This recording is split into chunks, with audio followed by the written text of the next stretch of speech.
Baltimore City Council Ways and Means Committee back in session for City Council Ordinance 22-0235, Ordinance of Estimates for the fiscal year ending June 30, 2023. Mayor Costello, Councilman from the 11th District and Chair of the committee. I'm joined to my immediate left by Councilwoman Odette Ramos, 14th District. Councilman Ryan Dorsey, 3rd District, member of the committee. Councilman John Bullock, 9th District. And to my right, Council Vice President Sharon Green Middleton, 6th District, member of the committee. Councilman James Torrance, 7th District. We're also joined by Nate Poole and Matt Stegman on behalf of Council President Nick Mosby, as well as Natasha Mehew, Nina Themlis, and Sophia G. on behalf of Mayor Brandon Scott. To my immediate right is Matt Peters, staff to the committee. Today we are here for Baltimore Office of Promotion and the Arts, BOPA. Ms. Donna Drew Sawyer, CEO. You'll be presenting. Before you get started, first, anyone who's speaking into the microphone, please make sure you're about 3 to 5 inches away. I will inevitably interrupt you at least at one point during this hearing. Every agency it happens to, someone's mic starts to stray away. You are free to remove your mask when you are speaking into the microphone. Ms. Drew Sawyer, if you would please introduce your staff. Specifically, I'd like to know full name and their position title. And then if you could jump into your presentation, I ask that do you have one slide or two? We have 2 slides. 2 slides. I would ask if you keep your presentation to no more than 6 minutes for your slides. Thank you. I'm Donna Drew Sawyer, the Chief Executive Officer. Mike, already happened. Mike Happens to everyone. It's probably going to happen to you again. I am Donna Drew Sawyer, Chief Executive Officer of the Baltimore Office of Promotion in the Arts. And with me today is Brian Wentz, who is our Chief Financial Officer. And also, I have Annie Applegarth, who is head of our facilities, which include Bromo Tower.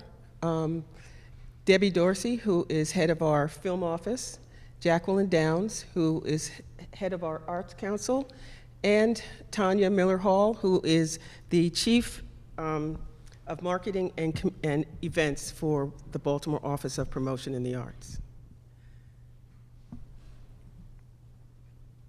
The Baltimore Office of Promotion in the Arts is proud to serve the city of Baltimore and to serve as the city's Arts Council, film office, and producer of citywide events. We administer arts education, community, and organization project grants. Mike. 5 inches. 5 inches, okay. We can hear you, but it can't be heard along. Okay. Let me start over then. The Baltimore Office of Promotion in the Arts is proud to serve the city of Baltimore as the Arts Council, film office, and producer of citywide events. We administer arts education, community, and organizational project grants, and the city's Creative Baltimore Fund. And this year, we are administering the $500,000 Artist Rescue Grant, part of Baltimore City's American Rescue Plan Act, funding $3,500 grants to more than 112 individual artists to help them continue to work and stay in Baltimore. Through the Baltimore Film Office, we provide support for film and television productions, web series and documentaries, and short films creating economic impact of over $71 million in fiscal year 21. Film also creates thousands of jobs for Baltimore residents and businesses, and these are good-paying jobs with benefits. BOPA derives no direct revenue from this work. The city grant enables us to provide administrative support, cover expenses, attract more production work, provide office space and staff for the film office. We cover all of that, more than $200,000 in expenses, through the city grant. BOPA provides administrative support for the city's Public Art Commission. The 1% for Art ordinance was passed by this chamber to cover the activities of the commission and fund public art. It is a constant struggle to collect % for art funding from the city agencies, and the work of this commission must go on, so BOPA has to fund staff and meeting expenses for the commission out of BOPA operation funds while we work to get reimbursed for this outlay. BOPA manages 3 historic city-owned properties: School 33, Art Center, the Cloisters Castle, and Top of the World observation level in the World Trade Center. And being historic buildings, they are expensive to maintain, So the city grant, along with BOPA's robust fundraising, are what keep artists in their studios, art exhibitions in these spaces, and tourists and visitors coming to our iconic sites. As it is our mission to celebrate and elevate the arts in Baltimore, we support and invest in our city's creative community, from BOPA's Youth Arts Council that empowers youth, local youth through the arts, to inspiring the next visual and literary artists through the annual Scholastic Art and Writing Student Competition, to the annual $30,000 Sondheim Art Award. We commission mural projects, provide support for the city's arts and entertainment districts, sponsor open studio tours for individual artists, and we coordinate and fund the city's month-long celebration of the arts in Baltimore, Free Fall. The city grant is how we fund the staff to do this work. We also produce the Baltimore's Farmers Market, an essential food source for Baltimore City, but the market is also an economic driver for the city. We provide entrepreneurs with a place to start and grow a business. During the pandemic, the market helped sustain entrepreneurs whose brick and mortar locations had to close by providing them with a space to do business, and many actually thrived in that space. We do this every Sunday from April through mid-December. The city grant helps us help them and offers economic sustenance to small business owners. Funding for BOPA also enables us to support the city's civic activities like the annual 4th of July celebration and the New Year's fireworks spectacular. Over $2.1 million of the $2.2 million grant proposed for fiscal year 23 is allocated to implement these programs and initiatives on behalf of Baltimore City. And while BOPA may be renowned for producing the city's signature events, Artscape, the Baltimore Book Festival in Light City, you can see that a very small portion, just $93,000 of the city's grant, is used for producing festivals. We know that festivals are a beloved part of Baltimore city life, and it is also one of BOPA's most beloved endeavors. It takes more than a year to plan a single festival and to raise the $1 million plus to fund the event under a favorable economic environment. The lingering effects of the pandemic and soaring inflation is making fundraising for large public events like Artscape a more difficult proposition for past funders and for attracting new sponsors and partners. As the effects of the health crisis wane and hopefully economic conditions become more favorably in FY2023, we are positioning ourselves as we have in the years pre-pandemic to strategically leverage the city's investment to fundraise for these signature events once again, with Artscape being the first to return in 2023. We are well into planning a festival that is worthy of our great city, and we have scheduled a meeting with the mayor to preview that plan in July, and then we will share those plans with you and the rest of the city. Prior to this meeting, I sent each council person the annual addendum to BOPA's existing agreement with Baltimore City, Exhibit 1. This document, prepared at the end of each calendar year, is a planning document for the coming year for all BOPA, and it aligns our programming with Mayor Scott's 5 pillars. I also sent each council person a digital copy of our FY21 annual report, and I brought hard copies with me today for you. Baltimore City is a valued partner in all that BOPA does and who we do it for. Our goal is to celebrate and elevate the arts, to use our signature events to generate significant economic impact once again for the city of Baltimore, and to bolster Baltimore's image as an attractive place to live, work, and play. All of us at BOPA look forward to working with the city to achieve these objectives. Thank you. Thank you. I want to recognize Mayor Scott's Chief of Staff, Michael Huber, as well as Deputy Mayor for Community and Economic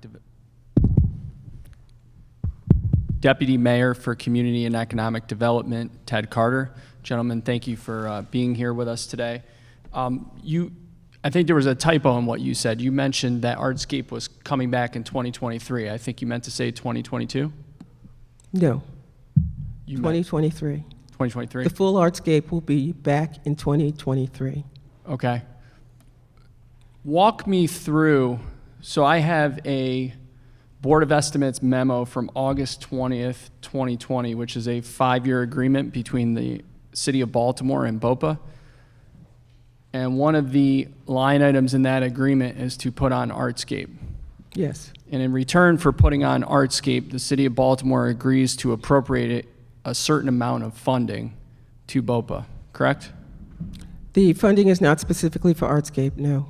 So it's for a list of activities. So this agreement says that that BOPA will perform certain activities in return for a appropriation.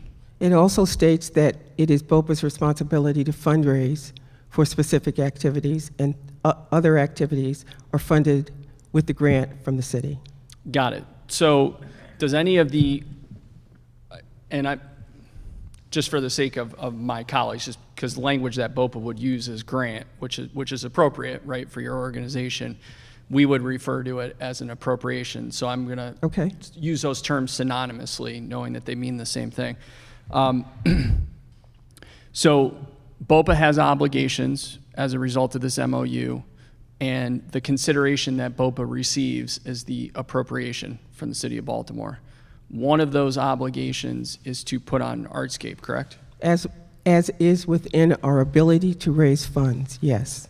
So what portion of the appropriation or grant that BOPA receives from the City of Baltimore goes towards activities related to Artscape? $98,000.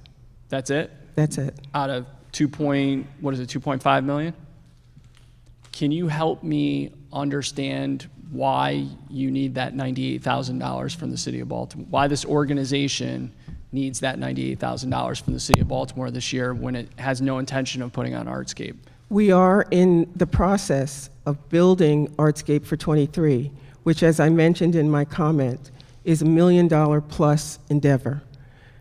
We have development costs, speaking to potential partners, funders, foundations, sponsors. All of that we have to pay people to do. And we use part of that money, the $98,000, as seed money to get the event funded.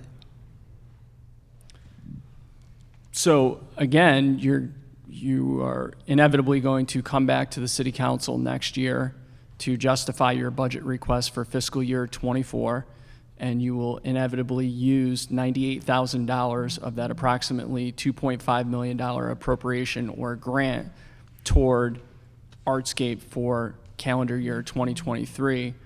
I fail to understand the justification for $98,000 in fiscal year '23 for an event that is simply not going to occur in 2022. Well, we are planning, and as I said, we will share these plans with the mayor and then ultimately with the city council and with the public.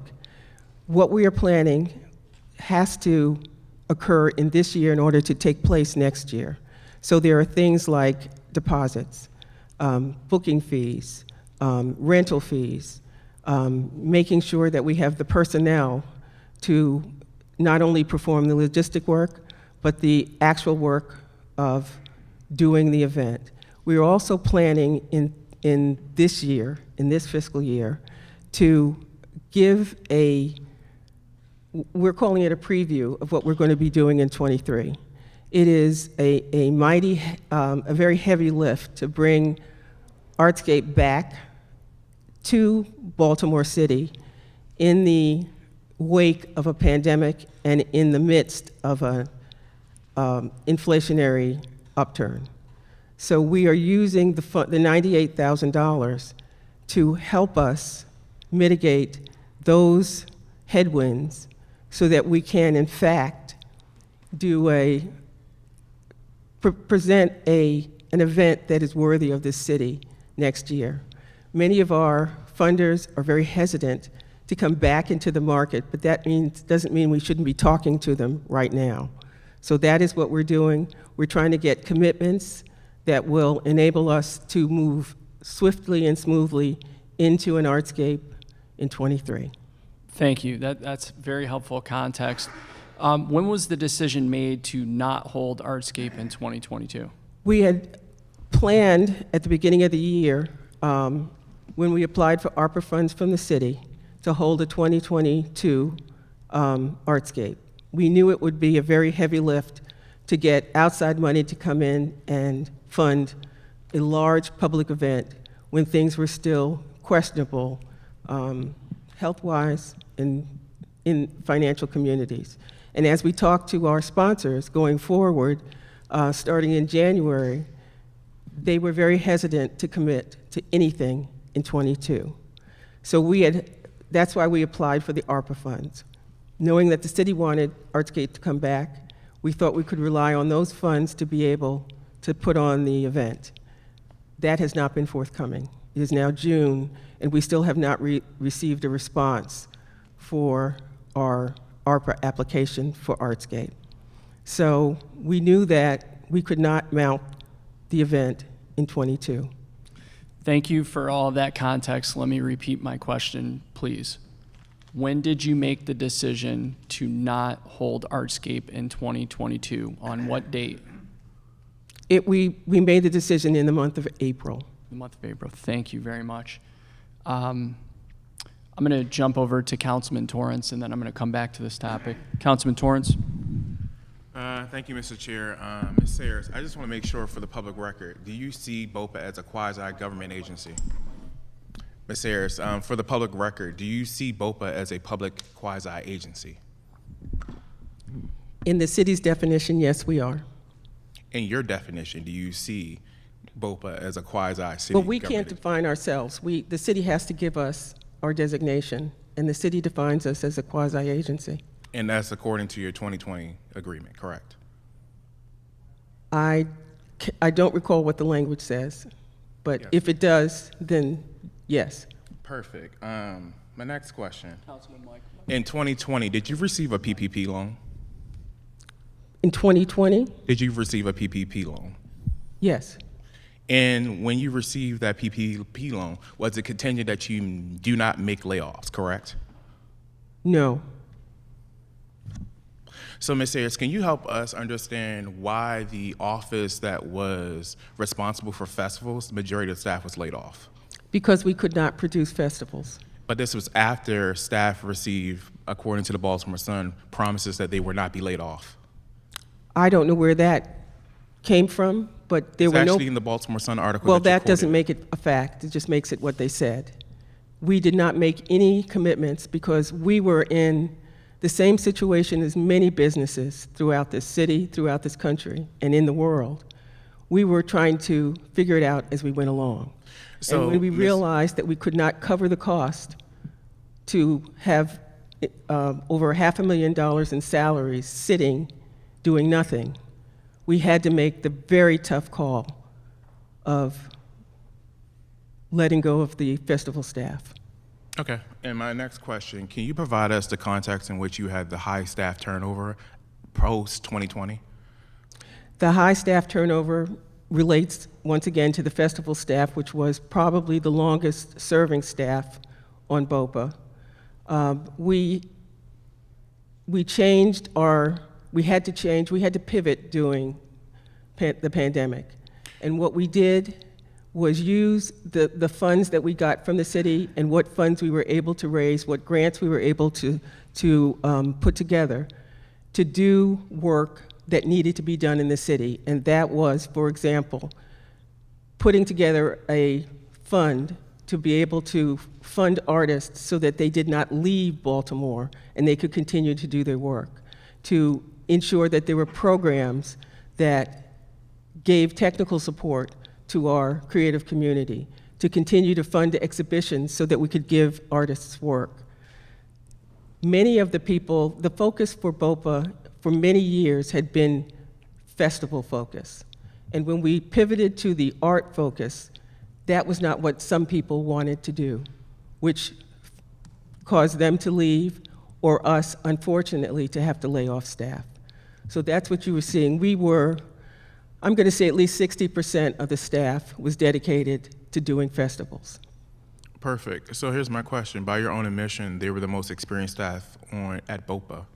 So I said they were the longest serving. I didn't say that they were most experienced. the longest serving. So you fired historic knowledge of your actual programming, correct? We did not fire historic knowledge. What we fired, we did not fire, we laid off staff. We had hoped to bring them back in '21, and when that could not happen, then we were not able to return them to the payroll. So the answer is yes. You lost experienced staff in festivals and are unable to deliver a programming for the city of Baltimore. That's not true. You're speaking as if the knowledge didn't dwell in BOPA, but it still does. We have very detailed records of playbooks of how we do festivals, and we also realized over the 2 years that doing festivals in the same way was not feasible in the future. And so what we have to do is acquire new knowledge, which is what we have done, and apply that knowledge in the most effective and efficient way with the money, the $98,000 that the city gives us, and the $1 million+ that we have to raise in order to make sure that we have the kind of festival that is worthy of this city. Still not answering the question. I thought I did answer your question. No, ma'am, not sufficient. Moving forward, I would like to request the following things from BOPA as a follow-up. One, the list of staff that was not retained or let go during the layoffs. So who do we have from mayor's office with us? Do we have Nina, I think?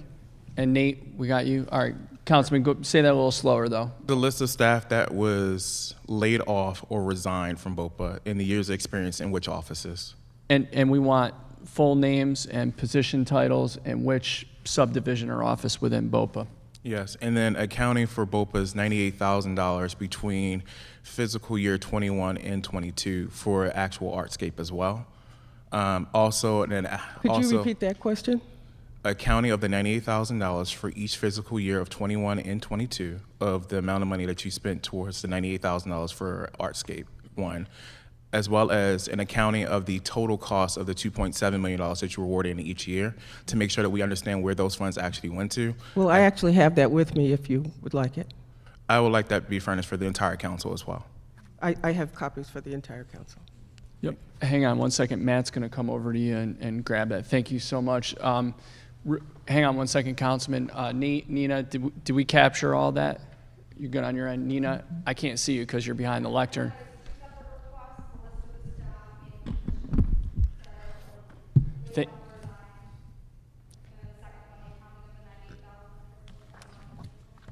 Perfect, and thank you again for raising your hand above the lectern so I can see it and know that we're good. Yes, ma'am. I just asked to clarify. But you got to use the microphone. You can, but on the mic. Sorry, Maggie Keenan, BBMR. Could I just ask a clarifying question on the $98,000? You want the full $98,000 accounted for, or just what was spent on Artscape? That's what was spent on Artscape. What was spent on Artscape, Okay, the amount? thank you. As well as, can you also furnish your bylaws for the city of Baltimore as well? Current version of bylaws for BOPA. I have sent those to the law office, and I'm happy to send them again. Thank you. Nina, a current copy of the bylaws for BOPA? I'll yield to their chair, and then the next series of questions I have will be related to the film office. I just want to follow up, and I know Councilman Dorsey has some questions. I just want to follow up on one thing. Has anyone from the current senior staff of BOPA made a statement to the effect that BOPA is not related to the city of Baltimore or is not a city agency or quasi-governmental agency? Do you know if anyone, and I would ask you to consider checking with your senior staff before answering on behalf of the agency, if anyone has made a statement to that effect publicly this calendar year? I am not aware of anybody making a statement. I think we're fully knowledgeable of and grateful for the support that we get from the city of Baltimore. And we to the letter, have fulfilled our part of the agreement, what we are specified to do in the agreement, from providing the services, going above and beyond to provide those services, as well as acknowledging the support we receive from the city and how we leverage that to really pay the total amount that it costs to do the work that we do for the city of Baltimore. Thank you. Councilman Dorsey, and then Councilman Bullock. Thank you, Mr. Chair. Just so I think this pertains to a lot of the questions that have been asked already, just so I'm crystal clear about this, and I appreciate the accounting here.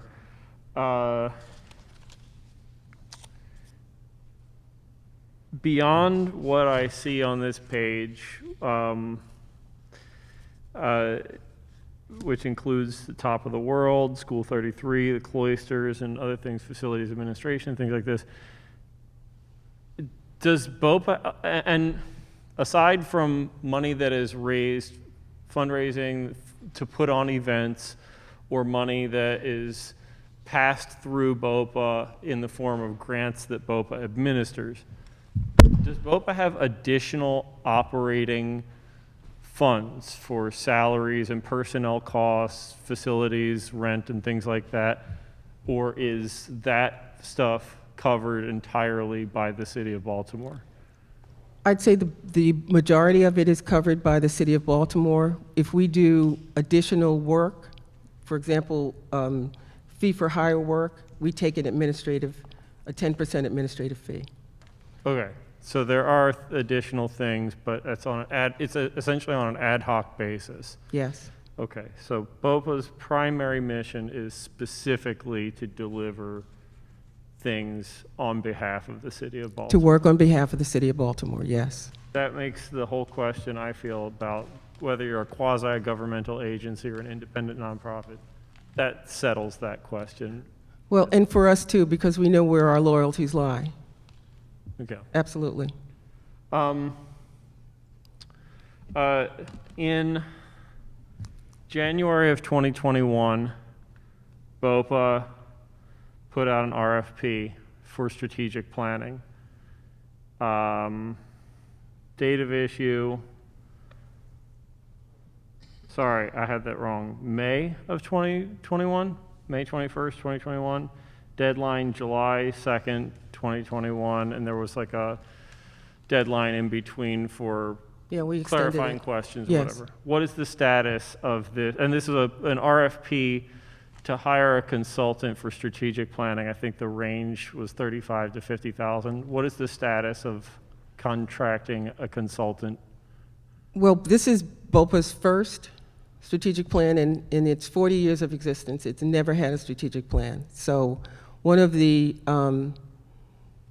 directives I was given by the mayor at the time and also by my board was to launch a strategic plan for BOPA so that we could better tailor what we did, align what we did with the needs of the city. We contracted with AMS Planning and Research in, I want to say June, is that correct, Brian? June of this year to do that plan, and since, It's like June 2nd right now. I'm sorry, 21, June of 21. That's a month before, that's the month I'm sorry, it before. was December, because I remember we did the presentation to the board in December, at the December meeting. All right, so you put out an RFP in May, deadline was early July, you presented to your board in December, and then hired somebody in December. The board approved the expenditure of funds in December. Okay, and at which point afterward you were able to actually move forward. contract Yes, AMS Planning and Research? yes. What happened between July and December? How many responses did you get to that RFP that it took that long for you to review them and make a recommendation? This project was an initiative of our board, so they were doing the interviewing, BOPA staff did not get involved until we had signed on with a consultant. And so we are administering, servicing that consultant. But we have a strategic planning committee of the board who is managing this operation. I did not see any, I saw some deliverables defined in the RFP, but not, I don't believe, a deadline for, let's see. Yeah, so the awards, okay, so key dates and deadlines. The last date in here was July 30th, so like 3 weeks after the deadline to submit. So you were like pretty far, the board was like. The board committee, I won't say the whole board. Board committee took 5 months longer to issue this contract to this consultant than they said they would. Yes. July 30th, 2021 was the last date noted for any purpose in the strategic plan RFP. I don't see anything in here about a deliverable date for the consultant's work. Do you have a date, an expectation for that? We do. Unfortunately, I don't have that list with me, but I do know that just yesterday we wrapped up the public comment, a public survey throughout the city of Baltimore that was conducted by AMS. We also had conducted in December, after we got the go-ahead, we conducted a focus group of artists to give us feedback on what they wanted from BOPA and how they interacted with BOPA. So that happened in December. We did another feedback session in May, and we launched the survey, I believe in April, giving the city, anyone in the city, an opportunity to fill out a survey about their experience with BOPA. In the interim, AMS has been conducting one-on-one interviews with stakeholders, BOPA stakeholders, and public and funders, and will be speaking with the mayor and other individuals who interact with BOPA throughout the city. I interact with BOPA. I'm a stakeholder. I'm a funder. You're probably going to get a phone call from AMS. I didn't get interviewed.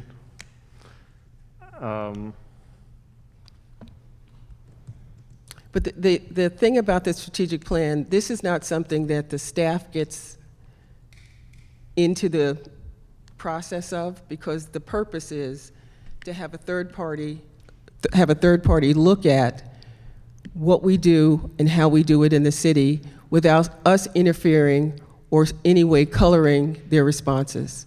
So we are not as intimately involved as if we were doing the strategic plan, which is why we hired the consultant, because we wanted the response to be pure and to be actionable. And this is a group that has done strategic plan for the state, for the Department of Commerce in Maryland. They are very experienced in the work that we do. And we're trusting them with this very important strategic plan, because as I said, BOPA has never had one before, to be able to help guide us in our work and our interactions in the city going forward. So AMS is running the show. When you say that we did a survey of stakeholders and feedback sessions, AMS was running all of that. You're just kind of pushing out in your survey something that was designed by AMS? Of course, we review it, but we are not, our hands are not on the tiller. Okay, but so it's going out to your list, not some independent list that AMS is coming up with in terms of like who you're We've provided information to them, yes. And their consultants are experienced in working with arts organizations in the city of Baltimore.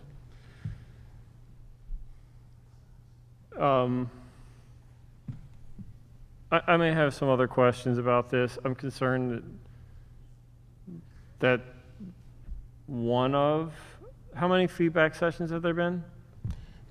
We scheduled 4. How many have been? There have been 2. One of which was on. 3 with the one we did December. And to be very honest, we put out a call for people to participate. Mm-hmm.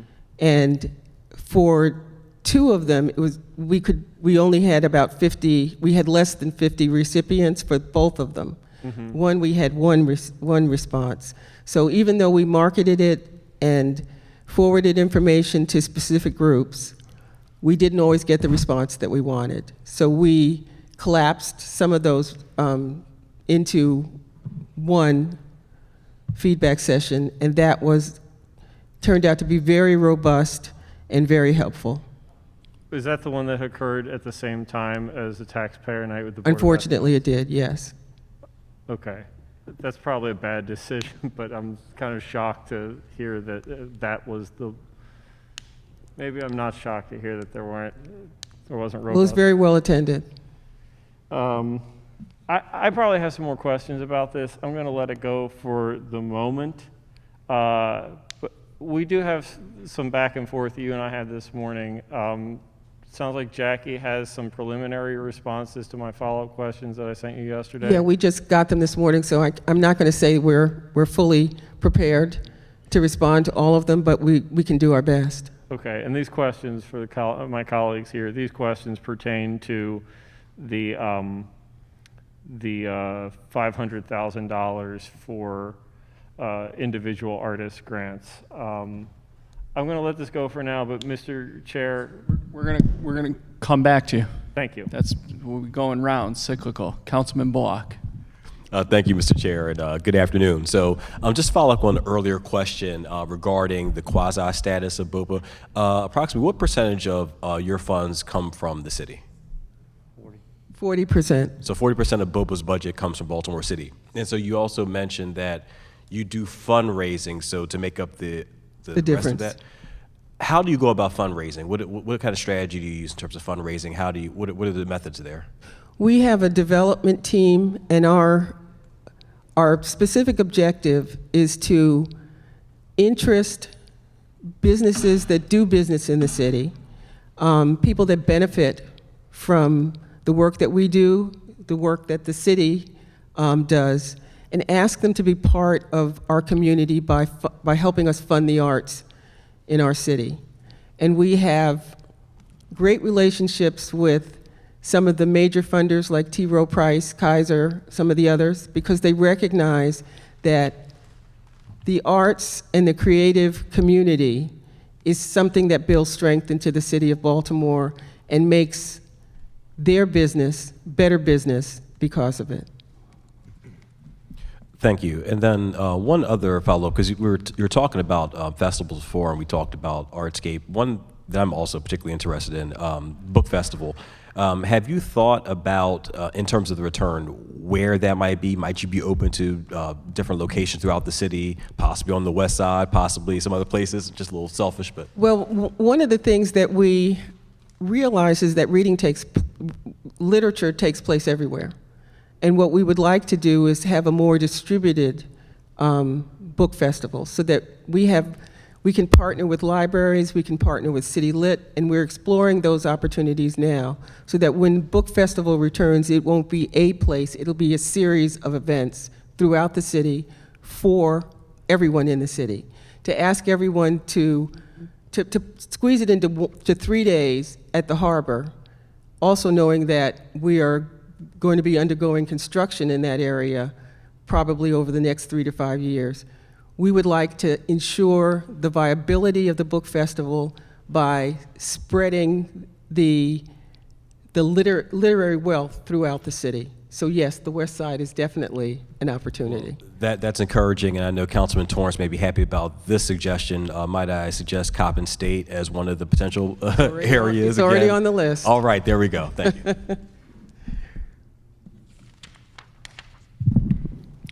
Councilwoman Ramos? I'm going to ask that you put Waverly on the list too. Waverly's very high on the list. We're working with one of your stellar residents to yeah, make she's sure. already reached out to you then, the Waverly Main Street, because in my district we have 10 bookstores with 5 And you of have a them. great library too. Yeah, and we Yes. have an amazing library, and we have, 5 of the bookstores in Waverly. Yes. So, a very diverse set of bookstores. So we'd love to be a part of it. Well, those are the resources we want to tap. It is have worked with several bookstores in the past, but not enough. So we're looking, as I said, to spread the literary wealth throughout the city of Baltimore.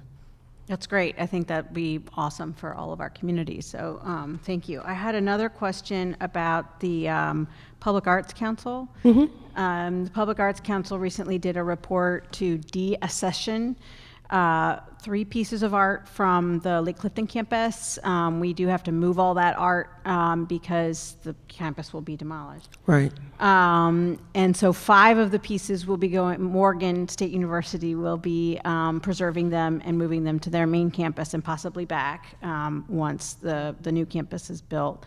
And then there are 3 that are deaccessioned, and I think it's already been past the 90-day period for the artist to try to collect the art. So what's going to happen with those 3 pieces?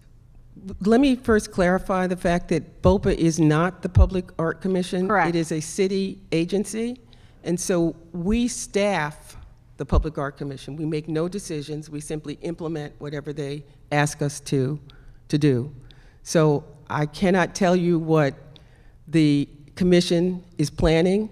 I can only tell you what, through the minutes, what they have done in the past.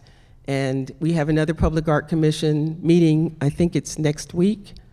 So that is a question. We can certainly talk with Aaron, who is the head of the Public Art Commission, and tell him that you would like an I answer just for haven't that. I got it a few months ago, and I just haven't had a chance to follow up. So I just thought I would mention it, and then I can follow up separately with Okay. them. Thanks, Mr. Chair. I think the rest of my questions were asked by other colleagues. Thanks. Thank you, Councilman Stokes. Hello, I know my colleague talked about the $500,000 that you spent on artists. Can you take me through the step? I'm just using an example of community want a mural in a community. The particular artist is selected. Do BOPA pay for that? 1. 2 is, then you have to get authorization from if it's a city-owned building, privately And the owned building. community. Have y'all ever looked at sometimes when you spend $16,000 on an artist to know that particular building is on a demo list? Because I have one in my district. They spent money for artists to do the work, and the building is on the demo list. So we spent $16,000 for artists for a building might be gone within the next 6-7 months. And the only reason why I say that's happening, but if you're going to select buildings like that, do your office talk to housing in terms of, is this building or the particular space, if there's a building there, is going to be demoed? Because I see that's a waste of $16,000. Community get upset sometimes. You did the mural and then the building's going to be raised. So do your office look at that? BOPA does not choose the sites for the murals within communities. The communities choose the sites, and we service the community to make the mural happen. We do the call for artists, we supervise the artwork, and then I don't know of the incidents you're talking about, but we can certainly look into it and see how that happened. Well, the building is still there, but it's going to be demo. My suggestion to BOPA is for you give that money for that artist, for that space, that you look at, see if that particular space or that building is on the demo list. And it's on the demo list, and it's going to be tore down. We just spent $16,000 for an artist, and the building is going to be gone in the 6 or 7 months. Well, that's painful to hear, and as I said, I don't know what the circumstances were, but I do know we do our due diligence. We pull permits with the cities blessing and the community's blessings. Well, it's just a suggestion that don't waste the money on the artists and then the community upset because now the building was already on the demo list. They still selected the artist. He did the artwork. You can't move artist work around a corner. You know, once the building is demoed, it's gone. So it's more of a suggestion I think BOPA should look at, because to me that's a waste of money, a waste of time, and then you don't want the community upset because agree. they seen that building now demoed, but you can't actually move the artwork. So I just wanted to kind of share it with you, and maybe your organization or BOPA can look at that before they start issuing the work and then find out that the building is going to be demoed. Well, thank you for your insight. Thank you.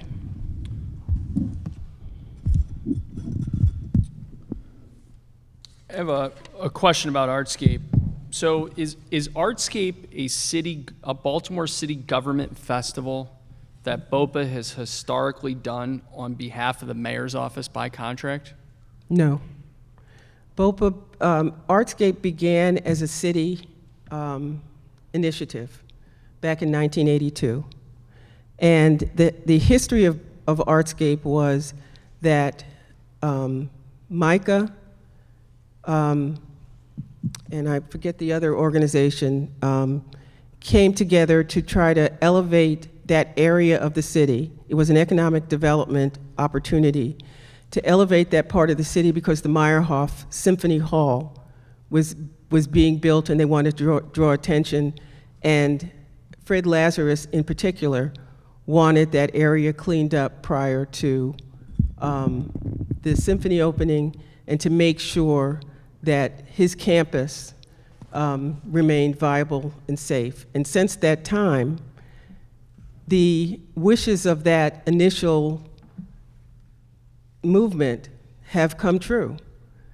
The Brown building was built, the Fitzgerald apartment buildings were built, there are new buildings on Mount Royal Avenue. The Micah campus is pristine. Mm-hmm. We are, BOPA was turned into a LLC in, I believe it was 2007, was it? 2007. The city asked BOPA to form its own LLC, and it was no longer part of the city. There was a city agency that Can you did, pause for 1 second? Sure. You said in 2007, the city asked BOPA to form its own LLC. to form its own To form entity, its own LLC. nonprofit. I'm yep, sorry, nonprofit. Wrong nonprofit. letters. Okay, you said in 2007, the city of Baltimore asked BOPA to create its own nonprofit, and then after that, you said, and I quote, something around it was no longer the city of Baltimore. It was no longer part of the city of Baltimore. When you said it, were you referring to BOPA, or were you As an agency. I was referring to it as an agency of the city of Baltimore. So you said in 2007, it, referring to BOPA, is no longer part of the city of Baltimore. Now, when did it change that you came back to the city of Baltimore? Because I asked about 10 minutes ago whether or not you all were a quasi-governmental city agency. We are still not a city agency. We receive no benefits for our employees. Our employees are employed by BOPA. Mm-hmm. We are not under the city's insurance.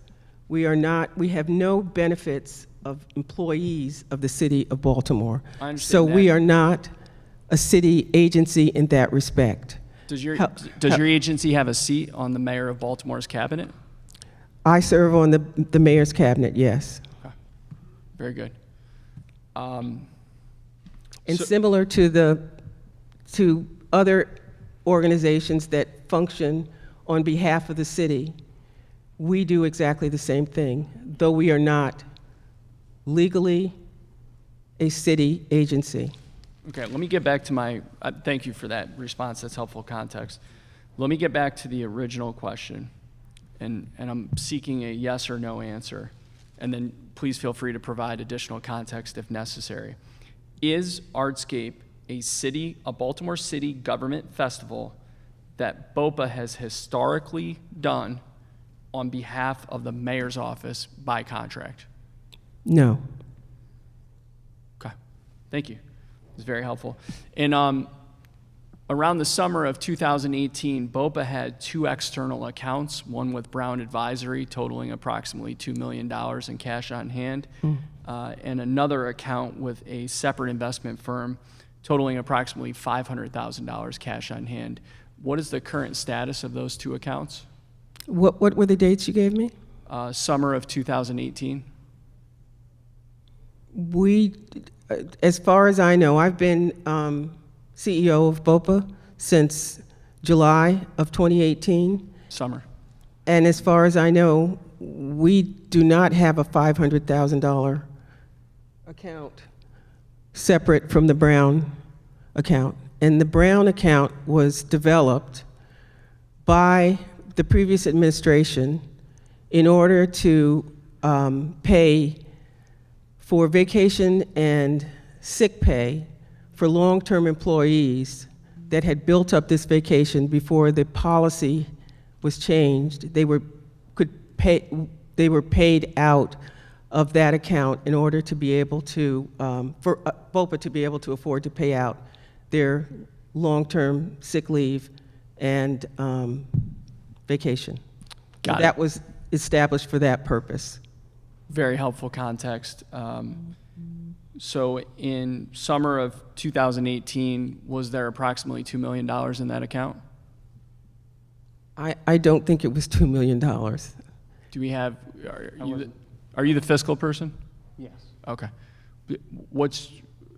I'll defer to the CEO. If you want to have your staff answer, that's fine. How much was in that account in 2018? I would have to look at the record. I don't know. Okay. I'd like if you could provide the committee with an accounting of how much money was in that account in the summer of 2018.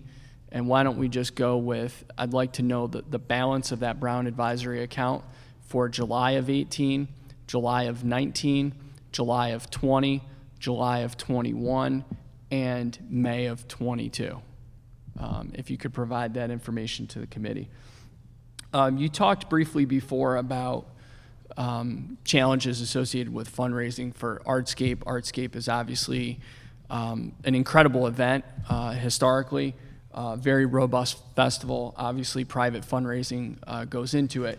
And you talked about some of the challenges related to that, and I don't know if you referenced it today. You did in a previous conversation with me, kind of attributing some of that to the pandemic and whatnot. Absolutely. Have you sought assistance in terms of fundraising? We did seek assistance. From as who? I said, we made an application to the City of Baltimore for ARPA funds to help us do Artscape in 2022. Did you seek any other external support for fundraising, specifically Absolutely. requesting support from the mayor in any way, shape, or form? We thought the ARPA application was our request to the mayor. Okay. What is the other external fundraising support that you sought? We went back to our the annual sponsors of that event to basically test the water, because we have kept in touch with them throughout the pandemic, and everybody was feeling very uncomfortable about funding a large public event that, in their words, may or may not happen. Got it. Thank you.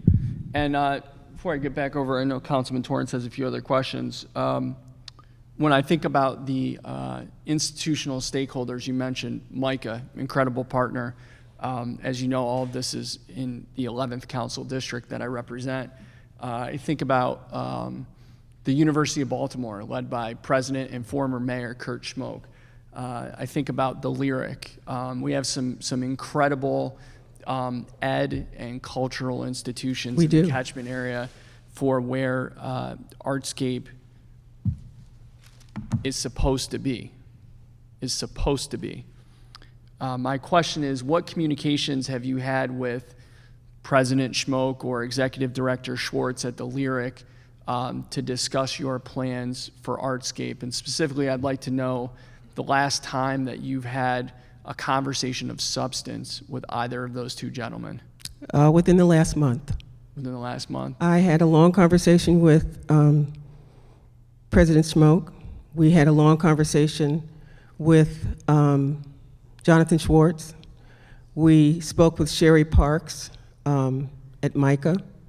All of them are helping us to make decisions about Artscape going forward. When you say helping you to make decisions about Artscape moving forward, what does that mean? Their participation in Artscape going forward. Do they have input into the location of Artscape? They have input into the programming. Not the location. Well, the location, we've spoken with the Symphony, with the Lyric, with MICA, with University of Baltimore, to look at, to have them help us look forward as to how we're going to structure Artscape going forward. And all of them are very excited about the possibility of being able to, number one, stay open doing Artscape, which is not something they could have done before. And it's also an opportunity for them to partner with BOPA so that we can offer more robust entertainment doing Artscape, not just on one night, but on several nights, so that not only can people enjoy those assets in the area, but also we can present multiple nights of entertainment during Artscape. Got it. Very helpful. So who makes the determination on the location of Artscape? Is that a decision that BOPA makes? I think it makes it in concert with our partners. Who are your partners? Anybody that helps us fund or program. So is the city of Baltimore a partner? Absolutely, and that is why we're presenting to the mayor in July. When do you plan to present to the city council president and the comptroller and the councilman from the 11th district? As soon as we're able to present to the mayor, we thought it was appropriate to give him the first opportunity to look at. If he has some things he would like us to fine tune or change, we will do that, and then we will present to the rest of the city government, and then after that to the public. Despite being a member of the legislative branch, I could not agree more. The chief executive should be the first one that's briefed. So let me ask you, in terms of the conversations that you've had with President Schmoke and Executive Director Schwartz, have you discussed the location with them? Yes. And have you discussed that location with the mayor? Yes. Okay. So ultimately, BOPA is going to make the decision on location? With input from our partners and sponsors, yes. And how do you weight the input from your partners? Is that based on the percentage of financial contribution towards the total cost of Artscape? No, it's what the overall objective for Artscape is to amplify the arts in the city. And so whatever location, programming, support does that makes the decision. It isn't BOPA's decision. It is how do we best achieve that goal? No, that's really helpful. So who determines what amplifies the arts in Baltimore City? Is that BOPA? No, I think it's, the amount of economic impact we can have, the number of artists we can present in order to sell their work, the number of people we can expect to participate. All of those things factor in like any other good business decision. All of those things have to factor into how the decisions are made. Excellent. So you referenced three things. So first is economic impact. Who measures that economic impact? That's usually done by an independent organization. We've used Towson University in the past. That's contracted by BOPA, correct? Yes. Okay. And then who And paid for by BOPA. Paid for, yeah, and contracted, right? Like you have a legal contract, you pay them, they provide a service, right? So number two in your criteria was the number of artists that you're able to attract. Who determines the number of artists that you're able to attract? Well, the objective for BOPA going forward is to put as many individual artists in the city of Baltimore into the mix. That had started to shift in past administrations, where we had more outside vendors of art than we had people here. BOPA had priced the individual artists in the city out of Artscape. We're seeking to reverse that trend, to make sure that the majority of the makers, the artists, the performers are from the city of Baltimore, and that in and of itself is an economic impact for the city, a positive economic impact for the city. Artscape had become an ephemeral event. It came, it happened, it went. And what we're seeking to do now is have some residual effect overall for not just the place that it happens, but the people that it happens with. And those are the citizens of the city of Baltimore and the creatives in the city of Baltimore. We're working to make sure that we improve wherever we land, so that if it's Station North, or if it's Midtown, or if it's Mount Vernon, you will know that Artscape was there because we will have left it better than it was when we got there. That was the original. Yep, let me pause you there, please, and thank you. So it sounds like you've not made a determination on where, I don't want to talk about diet Artscape in 2022, but where full Artscape in 2023 will be. Is that correct? I wouldn't call it diet. I would call it a preview. Preview. And I don't mean any disrespect by that. The light version of it, right? Like I'll call it preview. That's your terminology. So you have not made a decision yet on where full Artscape will be in 2023? We're still gathering information and talking to partners. So let me get back to my original question, which was regarding the second piece of criteria, the number of artists that are able to be attracted to Artscape. It sounds like that is wholly determined by the sum of effort and resources that BOPA puts forward in order to attract those artists, correct? And the space available to house them, yes. Excellent. And then third, the number of people that can be attracted. It sounds like BOPA determines that through its marketing and its promotion, amenities at the event, so on and so forth. Well, the market determines that. We don't determine it. We put the call out. We hope it's responded to. And from that, we're given physical space, we're able to accommodate, hopefully, 5 to 10 times more than we have in the past. Excellent. And seeing as the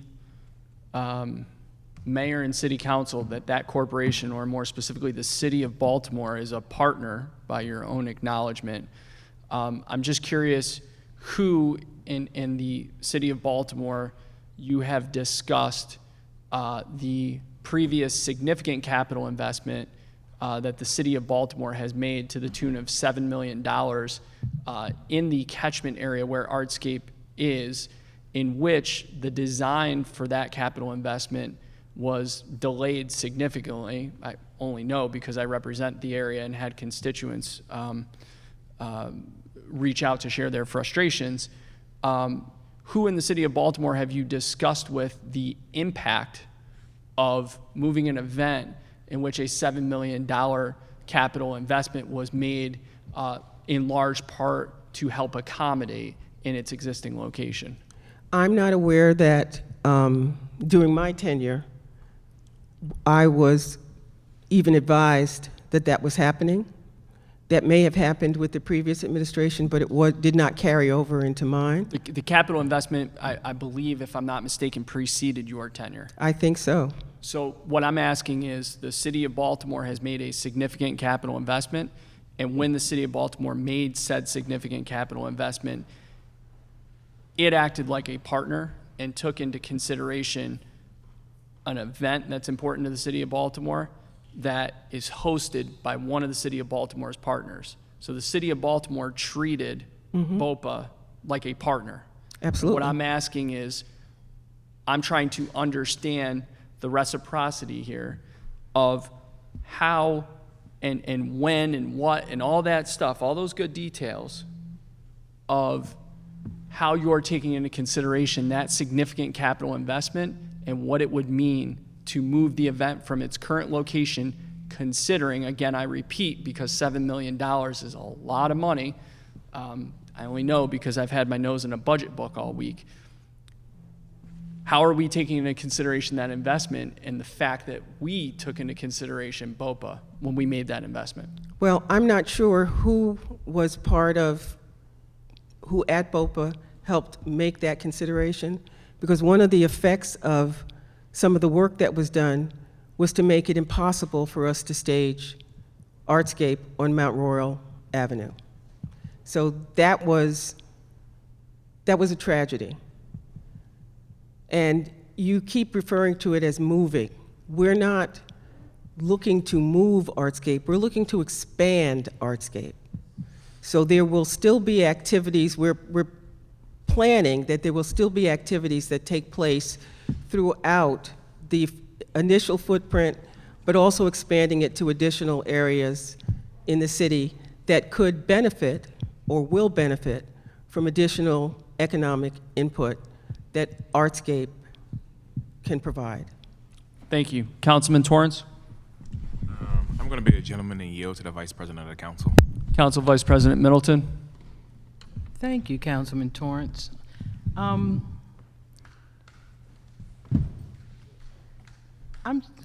sitting here listening to all of this and noting that, you know, I represent the 6th district, and Councilman Conway represents the 4th and the 7th, and a lot of the conversation that has taken place has been with activities and things downtown, and almost feel kind of slighted.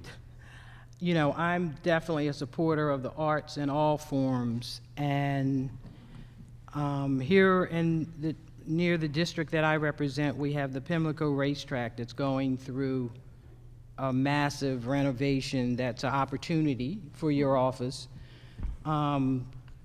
There's going to be a brand new Pratt Library built in Park Heights, the newest, the first in 15 years. We have the Sankofa Museum. Yes. That's also in the area. We have the Baltimore City Community College. It's a lot of space around. Our city is very big and unique and lots of parks, but the focus of this particular office seems to be with art. I keep hearing artscape and things downtown, and it makes me angry because as this council is working through an equity lens and just trying to help agencies form partnerships, I see overlapping with Convention Center, Live Baltimore. What, you know, it's like, are we wasting money? You know, I'm not trying to be, you know, negative, but I'm like, how is this, you know, helping the district that I represent?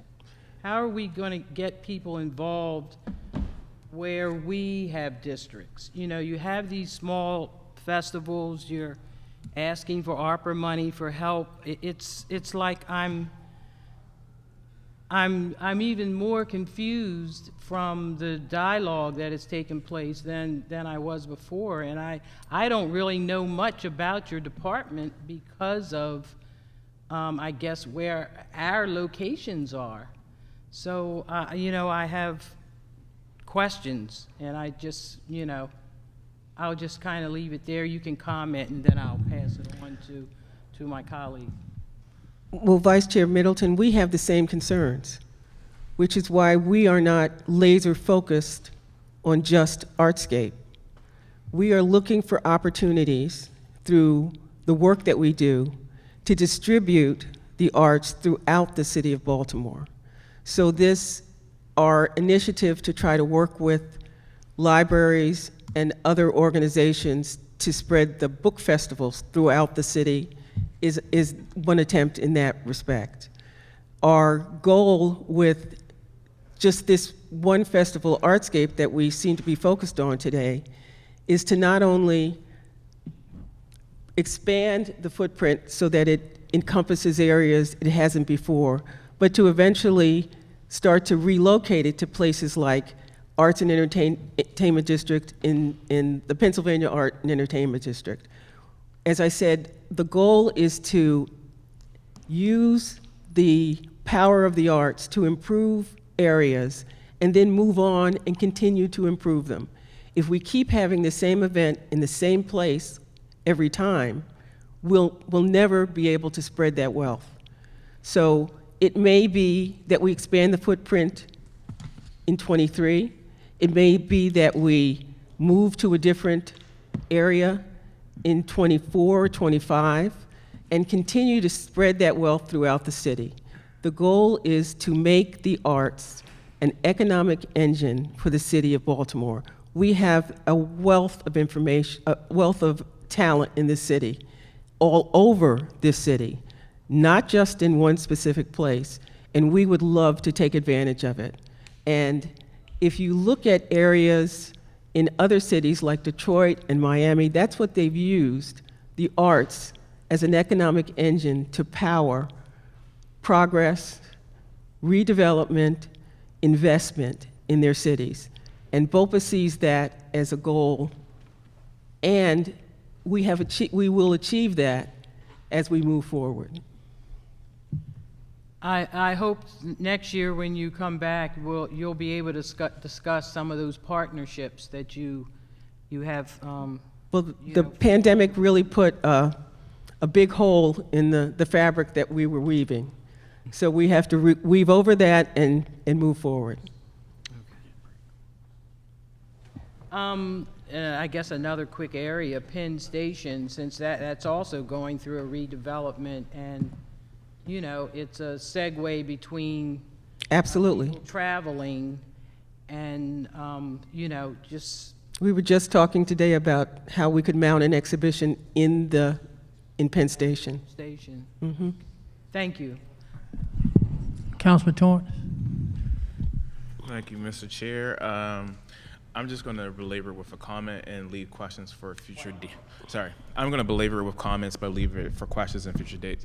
I just want to make one clear conversation with BOPA about not only its fiduciary duty to the city of Baltimore, but its communication. The communication from BOPA is absolutely abysmal.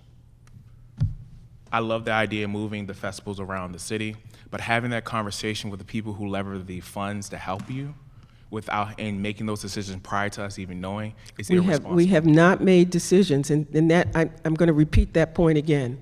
We are still in the process of gathering information and talking to people. Well, I would like to see proof of that, but I'm going to continue with my comment. Go ahead.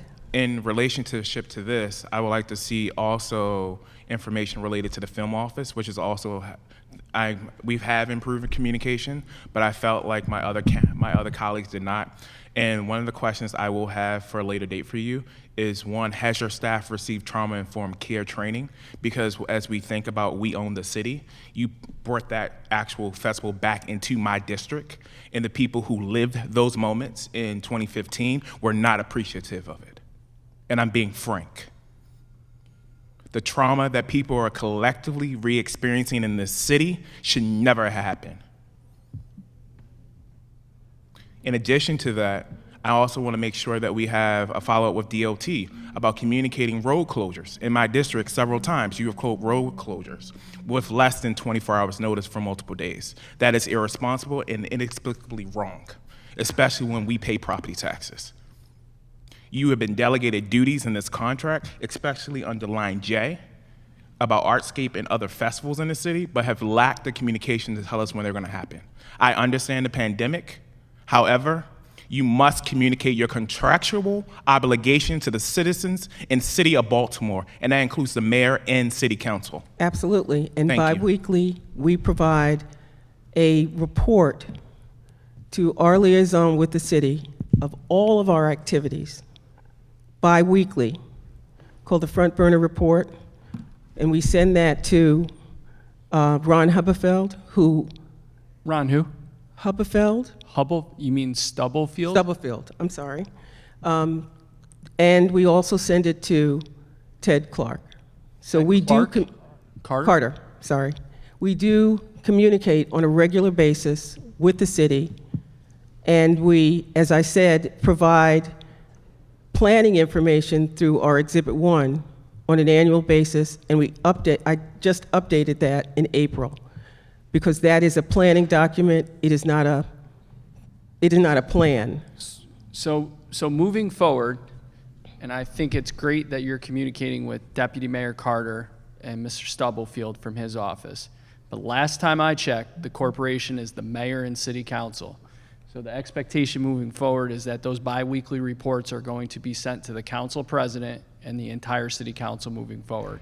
We are working through the process that we were asked to use, I know. but we will definitely send it directly to city council. I am asking for a new process. So to be clear, those biweekly reports will be sent to Deputy Mayor Carter, Ron Stubblefield from Deputy Mayor Carter's office, the president of the city council, and all city council members moving forward on a biweekly basis. We're happy to do it. In addition to that, Mr. Chair, I would like, Mike. in addition to that, Mr. Chair, to prevent future road closures with less than 24 hours in communication to the residents of the city, I would like to see, again, a status report on your utilization of transportation's email systems to communicate with residents, as well as a new standard operating procedure for when we, as in BOPA, as your accountability as the duties delegated to you by us in this contract for transportation closures, will communicate to city agencies as well as other council members. I enjoyed the phone calls and the heads ups, but I think every member of this 14-member council should receive the same courtesy. As I said, we were working through the process that we were told to, and if the process changed, we will make that adjustment. The process has changed. Consider Fine. it changed. We're going to go to Councilman Dorsey for one last question and request for information, and then I'm going to close things out. Thank you, Mr. Chair. I'd like a record of all the people that AMS has done one-on-ones with Mike. to Be date. happy to do that. And just, I want to set the tone for our follow-up meeting, because my understanding is we're going to have a follow-up meeting here. I want to set the tone here in furtherance of a lot of what's already been said here. Baltimore exists in service to the city of Baltimore. When I look at the board of directors of BOPA, there's not a single person who I would characterize as a member of Baltimore's arts and cultural community, and certainly nobody I would consider a pillar of Baltimore's arts and cultural community. And therefore, when I think of the board of directors telling any organization what their marching orders is, that's what the board of any organization is for. There is no way that I can believe that BOPA is functioning in service to the arts and cultural community of Baltimore City with absolutely zero representation of it on the board. And your concerns are exactly the same as our board chair now, our new board chair, my concerns, and we are actively, we're in negotiation right now with one of the pillars of the arts communities, and I don't have permission to use his name, but he will be joining our board. We do have Sandra Gibson, who is head of the Maryland Film Festival, on our board. So we do have arts people on the board. Yeah, but And I mean, we will continue to draw from the community and expand the board. That is something I have been asking for during my tenure. Unfortunately, I can't hire my own boss. All I can do is ask them to continue to do the hard work of finding the right people for that board. I'm going to say this as plainly as I can. The City Council's budget powers are limited, but one thing in particular that the City Council does have a unique power to do is to make conditional constraints on funds released to any organization that is not the City of Baltimore or a City of Baltimore agency. I am going to urge my colleagues here to seriously consider the possibility of constraining any appropriation to BOPA contingent on a change in its board makeup within a very, very short period of time, because I cannot possibly take BOPA as a representation of the arts and cultural community and its interests here in Baltimore City with a board that looks anything close to what this board looks like at present. Thank you. Thank you, Councilman. Have you all been in touch with the organizers of the Billie Holiday Arts Festival in Upton, the Upton Planning Committee? Please use a mic, Ms. Miller. Please use a mic. Sorry, because they can't hear you. You can grab one at the seat. Those are good. Sorry, hi. I've worked with Kelly Ossett. She actually just texted me. Kelly Ossett runs the Billie Holiday Project. And so we've worked with her before, and we're in constant communication on how we can help support that festival. I'd appreciate if you reach out to Ms. Wanda Best from Upton Planning Committee. I assume you have contact info? Okay. Please reach out to Ms. Wanda Best before the end of next week to discuss that festival with her. Okay, perfect. I appreciate it. When we come back, I'd like you to bring your board chair with you. That's first. Councilman, I appreciate the comments you made about the constraints around monies that are appropriated outside of the city of Baltimore. I don't know if that's necessary, because I have to tell you right now, I am not inclined to appropriate a cent of the $98,000. In fact, I'm inclined to not appropriate a cent at all to BOPA, considering the outcome of this hearing. I am extremely, extremely disappointed in the direction that this organization has taken. I highly recommend that this organization take to heart the feedback that you received from the council today, take seriously the requests for information, and very, very seriously reconsider the location of Artscape in 2023 to remain in Bolton Hill and Mount Vernon. And I look forward to discussing this further with you. We will be calling you back before the City Council. You should know this will hold up the passage of the entire $3.2 billion operating budget for the City of Baltimore, which may result in a delay in real property tax bills going out because of the performance and because of the lack of information and clarity that has been provided to address council members' concerns. Someone from committee staff will be in touch with you with a follow-up date to continue this conversation. With that, thank you all. We're now in recess. And with that, we're going to kick off Visit Baltimore. Alan, Craig, if you could come on up.